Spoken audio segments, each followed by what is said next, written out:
Hello, baby. Want a kiss?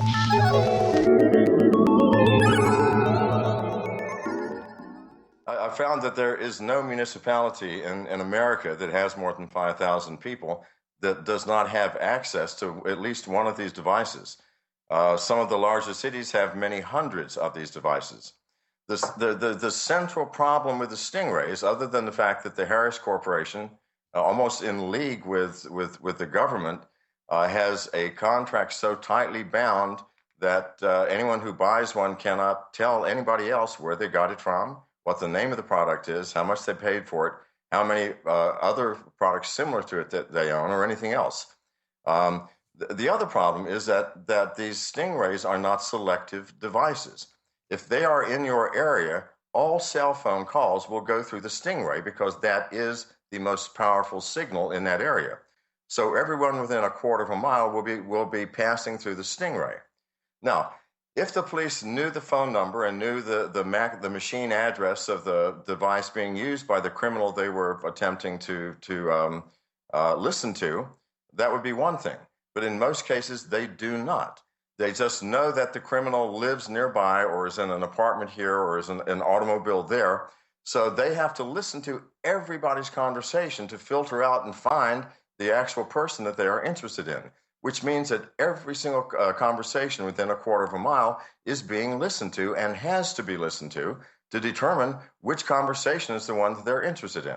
This shocks me and frightens. So you have to go, your phone automatically goes through it because it looks for the strongest signal so that it uses the least amount of power from your phone.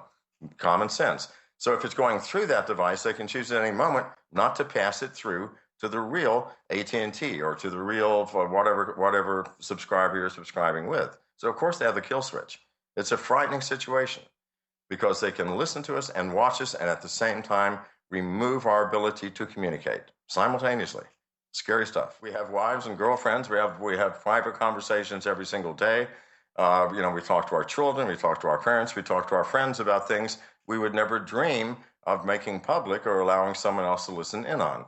And yet, these Stingray devices are so prevalent that it's rare to find any area where they're not being used these days. So that at least for some part of the month, you can be guaranteed that your phone conversations are being listened to just to filter out to make sure that you are not the person that they're looking for.